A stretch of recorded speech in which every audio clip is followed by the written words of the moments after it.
ओम शांति। आज हम 27 अप्रैल 2023 बाबा की मुरली सुनेंगे। सबसे पहले देखते हैं मुख्य बिंदु। आज बाबा ने कहा कि बच्चे, ये जो तुम्हारी आदतें पड़ गई हैं, संस्कार पड़ गए हैं, जन्म जन्मांतर के हैं, बहुत पुराने हैं, तो बाबा कहते इनको मिटने में टाइम लगता है। योग बल से ही ये आदतें मिटेंगी। तुम्हें योग बल से इन आदतों को मिटाना है और जितना हो सके बाबा की याद में रहने का प्रयत्न करना है। बाबा ने कहा कि मैं यहाँ शरीर लेता हूँ, ब्रह्मा के तन द्वारा पाठ बजाता हूँ अपना। बाबा ने कहा मैं इस समय आया हूँ, तुम्हें मुझे परम धाम में याद करना है। शांति धाम में तुम्हारी बुद्धि जानी चाहिए। तुम्हें बाप को यहाँ याद नहीं करना है, शांति धाम में याद करना है। बाबा ने कहा तुम्हारी जन्म जन्मांतर की आदतें हैं उनको मिटने में टाइम लगता है, तुम्हें उन्हें मिटाने की मेहनत करनी है, योग बल का सहारा लेना है। आज बाबा ने बताया कि बाबा ये नहीं कहते कि तुम हमेशा सेवा करते रहो। बाबा ने कहा तुम्हें 8 घंटा नींद भी करनी है, रेस्ट भी करना है, 8 घंटा धंधा थोड़ी भी करना है और 8 घंटा बाबा की सेवा भी करनी है, रूहानी धंधा भी करना है। अब सुनते हैं मुरली विस्तार से। आज की मुरली का सार है, मीठे बच्चे, योग से ही ताकत आएगी, अनेक जन्मों की पुरानी आदतें मिटेंगी, सर्वगुण धारण होंगे, इसीलिए जितना हो सके बाप को याद करो। बाबा कहते जो आत्मा के अंदर ताकत आएगी वो योग से आएगी, पुरानी आदतें भी, पुराने संस्कार भी योग से मिटेंगे। इसीलिए बाबा ने कहा कि तुम्हें बाबा की याद में रहने की मेहनत करनी है। प्रश्न है, तुम बच्चे अभी कौन सी रेस कर रहे हो? उस रेस में थकावट कब आती है? उत्तर है, तुम बच्चे अभी विजय माला का दाना बनने की रेस कर रहे हो। इस रेस में कोई बहुत अच्छा दौड़ते हैं, कोई थक जाते हैं। थकने का कारण है पढ़ाई पर पूरा ध्यान नहीं, मैनर्स सुधरते नहीं। ऐसे बच्चों पर शक पड़ता कि यह कल नहीं रह सकेंगे। काम या क्रोध के वशीभूत होने के कारण ही थकावट आती है। फिर कहते अब चढ़ नहीं सकेंगे, जो होना होगा वो देखा जाएगा। यह भी तो वंडर है ना। गीत है, किसी ने अपना बना के मुझको। ओम शांति। भगवानुवाच, यह बच्चों को समझाया गया है कि मनुष्य को अथवा देवता को कभी भी भगवान नहीं कहा जा सकता। परमात्मा है ही एक, जिसके मंदिर भी बनते रहते हैं, जिसको शिव सोमनाथ कहते हैं। वह आकर बच्चों को कहते हैं, मीठे मीठे बच्चे, मुझे अपने उस घर में याद करो। आप बाबा बता रहे हैं कि ना तो किसी मनुष्य को भगवान कह सकते और ना ही देवता को भगवान कहा जा सकता। बाबा कहते परमात्मा एक है, जिसका यादगार भी है सोमनाथ का मंदिर, परमात्मा शिव का। और वही आकर अपने बच्चों को कहते हैं कि बच्चे, मैं परम धाम का रहवासी हूँ, अब तुम मुझे उस घर में याद करो। बाबा कहते तुम्हें मुझे परम धाम में याद करना है। मैं यहाँ इस शरीर में आकर कहता हूँ कि तुमको याद वहाँ करना है जहाँ अब जाना है, ऐसे नहीं यहाँ याद करना है। मैं यहाँ आया हूँ तुम बच्चों का बुद्धि योग वहाँ लगाने के लिए। हे बच्चे, मुझे अपने परम धाम घर में याद करो। बाबा कहते कि तुम मुझे परम धाम में याद करो, शांति धाम में याद करो। बाबा कहते यहाँ नहीं याद करना, तुम्हारी बुद्धि शांति धाम में जानी चाहिए। बाबा कहते यह तो समझते हो कि इस तमोगुणी दुनिया में कोई के संस्कार कैसे हैं, कोई के कैसे हैं। जो अच्छी रीति धारणा करते हैं उनको ज़रूर अच्छा कहेंगे। कोई तो ऐसे हैं जो कितना भी माथा मारते हैं, सुधरते नहीं, श्रीमत पर चलते नहीं। उनके लिए समझा जाता है कि यह बहुत अजामिल हैं, नहीं पढ़ते हैं तो जाकर अधम गति या कनिष्ठ पद पाएंगे। उत्तम, मध्यम, कनिष्ठ 3 प्रकार के पद होते हैं। तो जो श्रीमत पर नहीं चलते उनके लिए समझना चाहिए यह तो अजामिल से भी अजामिल हैं। जन्म जन्मांतर कुछ ऐसे पाप करते आए हैं, भल किसका यह अच्छा जन्म है किसका अच्छा नहीं है, तो भी पढ़ाई से ऊंच चढ़ सकता है। बाबा बता रहे हैं कि भले पिछले जन्मों में आत्मा कैसी रही हो, लेकिन इस जन्म में मेहनत करके बाबा से योग लगाकर ज्ञान योग करके बाबा कहते वो आत्मा ऊपर जा सकती है। अब तुम बच्चे जानते हो हमने 84 जन्म कैसे पास किए हैं। हम भविष्य ऊंच पद पाने के लिए पढ़ रहे हैं। अभी हमारी जो पढ़ाई है वो किस लिए हो रही है, नई दुनिया में ऊंचा पद पाने के लिए। बाबा कहते हैं तुम्हारी पढ़ाई ये हो रही है, हम भविष्य के लिए पढ़ाई पढ़ रहे हैं। बाप कहते हैं अपनी दिल दर्पण में अपनी चाल को भी देखो। बाबा बार बार बच्चों को समझाते हैं अपनी चाल को सुधारो। जो समझते हैं हम स्वर्ग के लायक बन रहे हैं वह फिर औरों को भी बनाते हैं। उनकी चलन में बहुत फ़र्क है। यहाँ देवतापन दिखाना है, असुरपना दिखाने से पद भ्रष्ट हो जाएगा। बाबा कहते कि तुमको दिव्य गुण धारण करने हैं, देवताई गुण दिखाने हैं। वास्तव में हम सब कब्र दाखिल थे, रावण ने कब्र दाखिल बना दिया है। बाप आकर कब्र से निकालते हैं। दुनिया इस समय कब्रिस्तान है, उसमें भी नंबर 1 है भारत। पहले नंबर 1 परिस्तान था, अभी कब्रिस्तान है। बाबा कहते अभी सारी दुनिया माया के प्रभाव में आ गई है, इसलिए पतित बन गई है। बाबा कहते एक समय ऐसा था जब ये भारत परिस्तान था और अभी देखो कितना फ़र्क पड़ गया है। बाप समझाते हैं अपनी शक्ल तो देखो, तुम दैवी चलन चलने के लायक हो।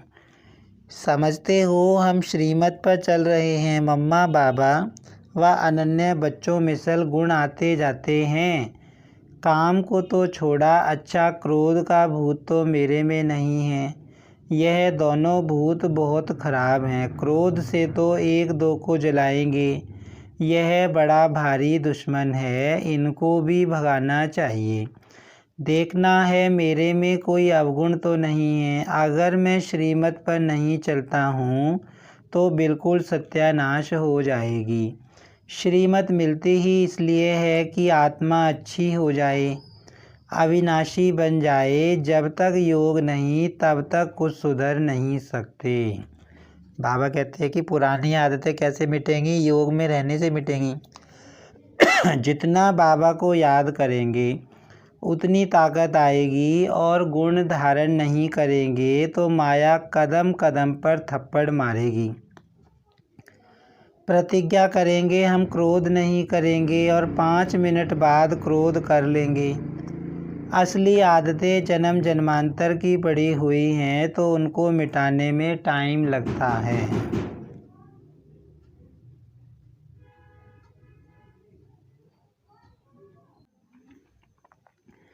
बाबा कहते हैं कि आत्मा जैसे सतयुग से नीचे गिरते आई है तो अनेक जन्मों के संस्कार पड़ गए हैं, उनको मिटाने में टाइम लगता है। इन भूतों को पूरा वश करना है। लोभ मोह यह फिर हैं उनके छोटे छोटे बच्चे। विकारों के भूत भी नंबरवार हैं। पहले है अशुद्ध अहंकार, फिर काम क्रोध। यह शिक्षा और कोई दे न सके तो बच्चे देही अभिमानी बनो, देही को याद करो। अब बाबा कह रहे हैं कि तुम्हें आत्मा समझने की प्रैक्टिस पक्की करनी है, अपने को देही समझना है। सन्यासी लोग तो अपने को परमात्मा समझते हैं, कहते हैं आत्मा ही परमात्मा है। बाप कहते हैं तुम देही आत्मा हो, न कि देही परमात्मा हो। परमात्मा फिर इतने सब कैसे होंगे? परमात्मा तो जन्म मरण रहित है, उनको कहा जाता है परम पिता परमात्मा। अब बाबा बता रहे हैं कि जैसे सन्यासी कहते हैं कि आत्मा ही परमात्मा है, तो बाबा कहते इतने सारे परमात्मा थोड़ी ना है। बाबा कहते सब बच्चे हैं, बाप अलग होता है।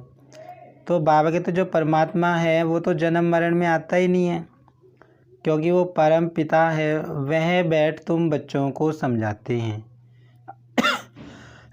अब जल्दी पुरुषार्थ करो, मौत तो कोई भी समय आ जाएगा, फिर कुछ नहीं कर सकेंगे। अनेक प्रकार के एक्सीडेंट होते रहेंगे, आपदाएं आई कि आई, आजकल करते मर जाएंगे, फिर पद पा नहीं सकेंगे। सपूत बच्चे तो शिव बाबा के आज्ञाकारी वफादार होते हैं। बाप सब बच्चों को जानते हैं, रावण ने सबको बिल्कुल गंदा बना दिया है। इसका नाम ही है डेविल वर्ल्ड, आसुरी दुनिया। अब तुमको देवता बना रहे हैं। श्रीमत पर चलेंगे तो बनेंगे। स्कूल में पढ़ाते भी हैं, मैनर्स भी सिखलाते हैं, यहाँ भी मैनर्स सीखते हैं। मुख्य है दैवी चलन। अशुद्ध अहंकार बहुत गंदा है, यह सबको गिराते हैं। घड़ी घड़ी देह अभिमान आ जाता है। बाप कहते हैं अपने को आत्मा समझो और मुझे याद करो तो तुम मेरे पास आ जाएंगे। माया ने तो सबके पंख काट दिए हैं, कोई भी वापस जा नहीं सकते। नहीं तो आत्मा उड़ने में कितनी तीखी है, परंतु परम धाम में कोई जा नहीं सकते। बाबा कहते इस समय आत्मा पतित हो गई है, उसके पंख कट गए हैं। बाबा कहते वो ऊपर नहीं जा सकती। शिव बाबा जब आते हैं तभी आत्मा को ऊपर ले जाते हैं। बाबा ज्ञान और योग के पंख देते हैं। पतित पावन बाप के सिवाय तो कोई पावन निराकारी दुनिया में ले जा नहीं सकते, न पावन साकारी दुनिया में आ सकते हैं। मनुष्य आने जाने को भी समझ नहीं सकते हैं, जबकि विनाश होना है। मच्छरों सदृश्य सबको बाप ले जाएगा, फिर क्या होगा कुछ भी समझते नहीं। बाबा कहते जब विनाश होगा तो सारी आत्माएं मच्छरों के समान बाबा के पीछे जाएंगी। बाप आए ही हैं नई दुनिया, आदि सनातन देवी देवता धर्म स्थापन करने। यह कोई थोड़े ही समझते हैं कि गीता के भगवान ने लक्ष्मी नारायण का राज्य स्थापन किया। जब महाभारत लड़ाई लगी थी तो बरोबर रुद्र ने ज्ञान यज्ञ रचा था, जिससे विनाश ज्वाला प्रज्वलित हुई थी। तो बाबा बता रहे हैं कि जब महाभारत लड़ाई लगी थी, जो अब होने वाली है महाविनाश, उस समय रुद्र बाबा ने आके यज्ञ रचा था, जिससे विनाश ज्वाला निकली थी और दुनिया विनाश हुई। जिनको राजयोग सिखाया वह राजाओं के राजा लक्ष्मी नारायण बने। तुम जानते हो हम भगवान से पढ़ते हैं, पढ़कर स्वर्ग के मालिक बन रहे हैं। आगे तो कृष्ण का राज्य था, अब फिर यह भारतवासी समझते हैं हम मालिक हैं, परंतु तुम जानते हो हम सारे विश्व के मालिक बनते हैं। अब बाबा कहते जब तुम सतयुग में जाओगे तो वहाँ वास्तव में पूरे विश्व के मालिक होगे, क्योंकि वहाँ पे और कोई राज्य नहीं होता और कोई धर्म नहीं होता। तो देवी देवता जो होते हैं वो क्या कहते हैं कि हम पूरे विश्व के मालिक हैं। तो बाबा कहते हैं अभी तुम बन रहे हो। बाप ही आकर मनुष्य को देवता बनाते हैं। मनुष्य से देवता कैसे बनाया, कब बनाया, यह कोई की बुद्धि में नहीं है। अब परमात्मा आकर देवता बनाने का काम कब करते हैं, बाबा कहते कोई जानता नहीं। बल ग्रंथ पढ़ते हैं परंतु कुछ भी समझते नहीं। अब तुम बता सकते हो तो तुम बच्चों को दैवी गुण धारण करने हैं, श्रीमत पर चलना है, नहीं तो पंख टूट जाएंगे। ज्ञान की पूरी धारणा होगी तो दैवी मैनर्स भी आएंगे। मनुष्य तो सब देह अभिमानी हैं, कोई न कोई अवगुण है। बाबा कहते सब मनुष्यों में देह अभिमान है। बाबा के बच्चे देही अभिमानी बनने की मेहनत कर रहे हैं। बाप बहुत अच्छी रीति समझाते हैं, गीता में भी है भगवानुवाच। कहते हैं हे बच्चों मैं तुमको पढ़ाने आया हूँ। जज बैरिस्टर आदि तो बन रहे हैं, मैं तुमको स्वर्ग का मालिक फिर से बनाने आया हूँ। मैं हूँ स्वर्ग का रचयिता। मैं कलप कलप आकर तुम बच्चों को स्वर्ग का मालिक बनाता हूँ। अब बाबा बता रहे हैं कि मैं फिर से आया हूँ, पिछले कल्प में भी आया था, फिर से आया हूँ तुमको राजयोग सिखाकर, पढ़ाई पढ़ाकर मनुष्य से देवता बनाने, स्वर्ग का मालिक बनाने। बाबा कहते हैं मैं कलप कलप आता हूँ तुमको स्वर्ग का मालिक बनाने। तुम इस समय महान भाग्यशाली बन रहे हो। यह खेल ही ऐसा है। माया दुर्भाग्यशाली बनाती है। नंबर तो हैं कोई 100%, कोई 90%, कोई 80%। जो जितना पढ़ेंगे उतना शो करेंगे।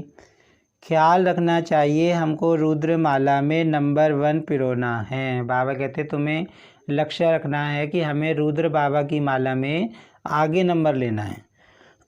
जैसे वह स्टूडेंट क्लास में ट्रांसफ़र होते हैं तो एक क्लास से दूसरे क्लास में बैठते हैं, मार्क्स निकलेंगी उसी अनुसार नंबर मिलेंगे, फिर ऐसे ही नंबरवार ट्रांसफ़र हो जाएंगे। यहाँ भी पढ़कर तुम आत्माएं रुद्रमाला में नंबरवार पिरोएंगी। उनका तो सिजरा बड़ा है ना, फिर वहाँ से विष्णु की विजय माला में नंबरवार आकर गद्दी पर बैठेंगे। बाबा कहते हैं अभी तुम शिव बाबा की माला के दाने बन रहे हो, फिर तुम विष्णु की माला के दाने बन के नंबरवार गद्दी पर बैठोगे। नंबरवार तुमको बाबा कहते हैं वहाँ पे पद मिलेगा।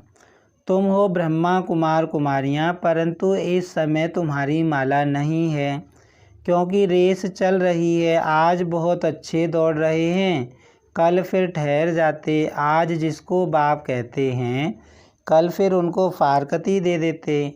बहुतों में शक पड़ता है, नहीं पढ़ते हैं, नहीं मैनर्स धारण करते हैं, तो फिर तंग हो भागने की कोशिश करते हैं।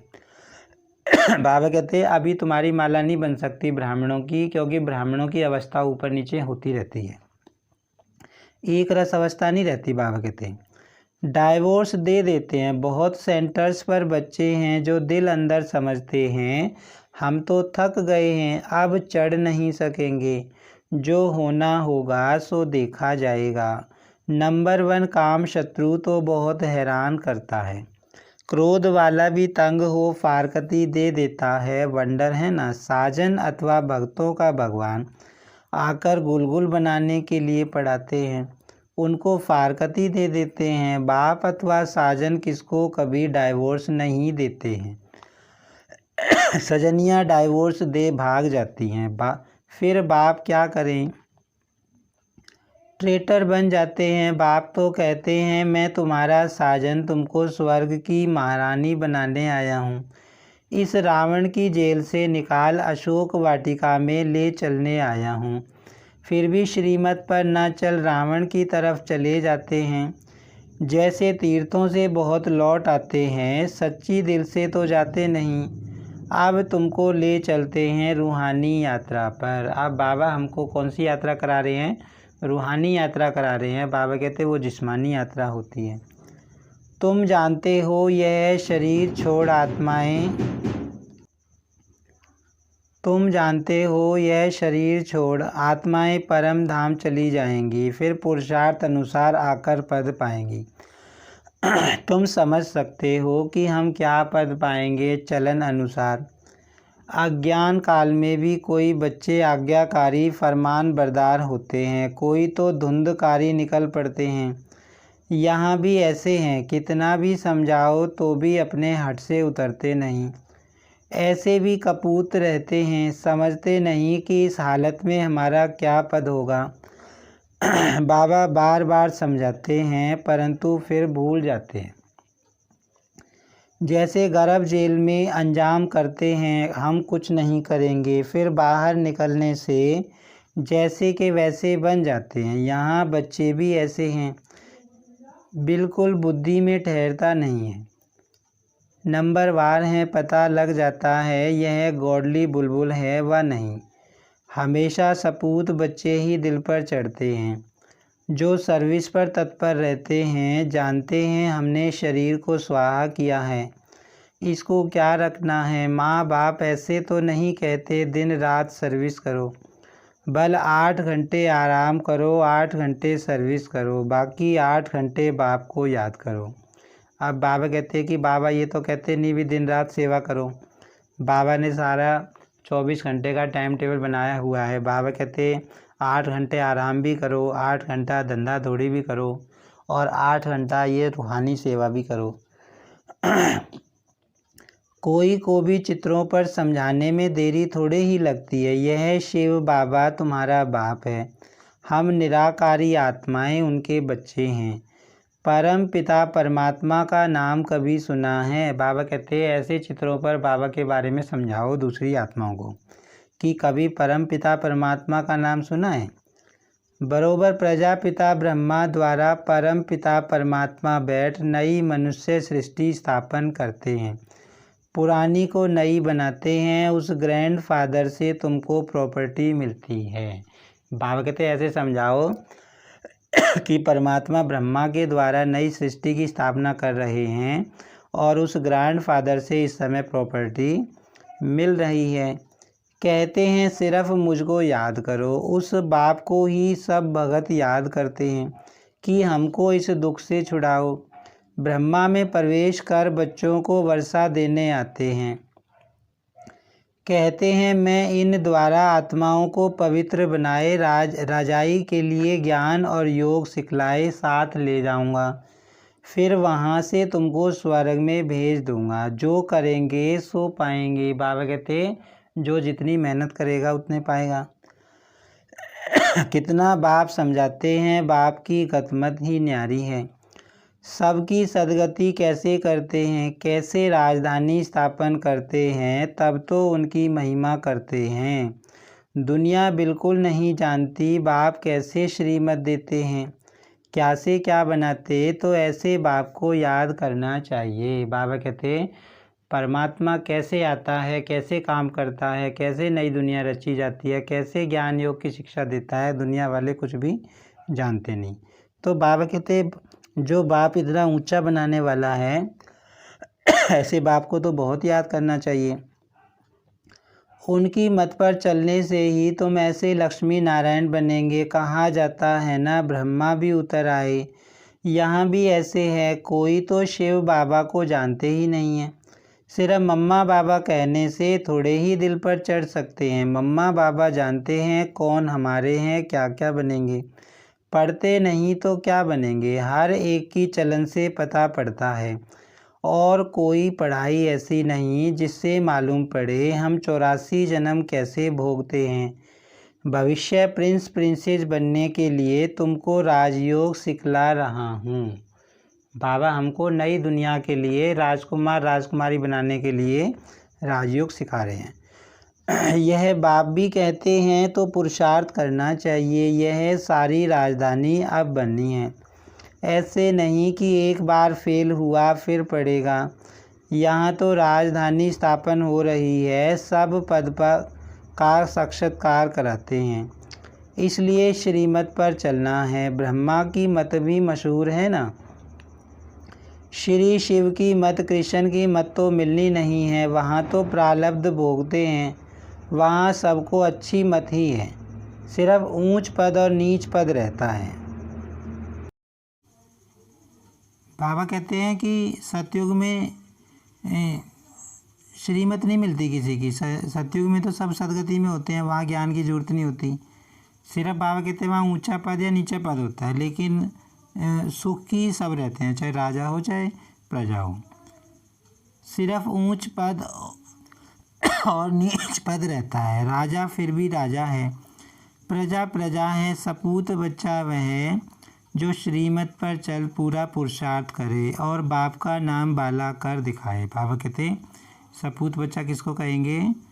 जो बाबा का नाम रोशन करे। अच्छा बाप दादा का मीठे मीठे सिक्की लदे बच्चों प्रति याद प्यार और गुड मॉर्निंग। याद प्यार बाद ब्राह्मण कुलभूषण स्वदर्शन चक्रधारी बच्चों से पूछ रहे हैं कि बताओ शिव बाबा को आसमान जितना प्यार करते हो व ब्रह्म तत्व जितना प्यार करते हो। अब बाबा पूछ रहे हैं बच्चों से याद प्यार देने के बाद कि बताओ शिव बाबा से तुम कितना प्यार करते हो, आसमान जितना प्यार करते हो या ब्रह्म तत्व जितना प्यार करते हो। तो बाबा कहते वैसे तो बाबा के सारे बच्चे बाबा से बहुत प्यार करते हैं। ये जो हम बाबा से प्यार करते हैं यही ब्राह्मण जीवन का आधार है, बाबा कई बार कहते हैं। बताओ कितना हर एक बच्चा प्यार करता है। अच्छा रूहानी बच्चों को रूहानी बाप की नमस्ते। हम रूहानी बच्चों की रूहानी बाप दादा को याद प्यार और नमस्ते। धारणा के लिए मुख्य सार है गॉडली बुलबुल बन, बाप का नाम बाला करना है। ज्ञान की धारणा कर अपने मैनर्स बहुत अच्छे बनाने हैं। बाबा कहते हैं एक तो गॉडली बुलबुल बनना है, दिव्य गुणों की धारणा करनी है और ज्ञान की धारणा भी करके बाबा कहते हैं अपने मैनर्स अच्छे बनाने हैं। विजय माला में पिरोने की रेस करनी है, कभी भी तंग हो, ब्राह्मण जीवन से थकना नहीं है, श्रीमत पर सदा चलना है। बाबा ने क्या कहा कि हमेशा लक्ष्य क्या रखना है कि हम रुद्र बाबा की माला में पिरोए जाएंगे, आगे नंबर लेंगे। और बाबा कह रहे हैं कि कभी भी ब्राह्मण जीवन में थकना नहीं है।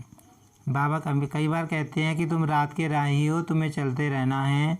जब तक बाबा कहते तुम्हारे शरीर में प्राण है, तुम्हें पढ़ाई पढ़ते रहना है, मेहनत करते रहना है, थकना नहीं है, बाबा की श्रीमत पर चलते रहना है। आज की मुरली में वरदान है, शुभ संकल्प के यंत्र द्वारा साइलेंस की शक्ति का प्रयोग करने वाले सिद्धि स्वरूप भव। साइलेंस की शक्ति का विशेष यंत्र है शुभ संकल्प। इस संकल्प के यंत्र द्वारा जो चाहो वह सिद्धि स्वरूप में देख सकते हो। अब बाबा कहते हैं कि तुम्हारे पास शांति की शक्ति है और शांति की शक्ति का विशेष यंत्र क्या है, जो हम शुद्ध संकल्प करते हैं, जो श्रेष्ठ संकल्प करते हैं। बाबा कहते हैं वही तो तुम्हारे यंत्र हैं। तो इस संकल्प के यंत्र द्वारा तुम जो चाहो वह सिद्धि स्वरूप में देख सकते हो। इसका प्रयोग पहले स्वयं के प्रति करो, तन की व्याधि के ऊपर प्रयोग करके देखो तो शांति की शक्ति द्वारा कर्म बंधन का रूप मीठे संबंध के रूप में बदल जाएगा। अब बाबा कहते हैं जो ये शुद्ध संकल्पों का प्रयोग है, शांति की शक्ति का प्रयोग है, योग का प्रयोग है, ये अपने शरीर की व्याधि के ऊपर करो, मतलब तन के रोग, किसी रोग के ऊपर, बीमारी के ऊपर। तो बाबा कहते हैं कि फिर जो तुम्हारे कर्म बंधन हैं ये तुम्हें फिर इतने मुश्किल नहीं लगेंगे। कर्म भोग, कर्म का कड़ा बंधन साइलेंस की शक्ति से पानी की लकीर मिसल अनुभव होगा। अगर कोई कर्म भोग आया हुआ है, परिस्थिति आई हुई है और हमारे संकल्प अच्छे चलते हैं, शांत चलते हैं, शुद्ध संकल्प चलते हैं, तो बाबा कहते हैं वो कर्म भोग कैसा बन जाता है, पानी की लकीर के जैसा बन जाता है, वो हल्का बन जाता है, रुई जैसा बन जाता है। तो तन पर, मन पर, संस्कारों पर साइलेंस की शक्ति का प्रयोग करो और सिद्धि स्वरूप बनो। बाबा कहते हैं अपने शरीर के ऊपर करके देखो योग का प्रयोग, अपने मन के संकल्पों को मन के ऊपर करके देखो और संस्कारों के ऊपर करके देखो। तो बाबा कहते हैं तीनों चीज़ों के ऊपर शांति की शक्ति का प्रयोग, संकल्पों का प्रयोग करके देखो तो तुम सिद्धि स्वरूप बन जाओगे। आज की मुरली में स्लोगन है, कुल दीपक बन अपने स्मृति की ज्योति से ब्राह्मण कुल का नाम रोशन करो। अच्छा, ओम शांति।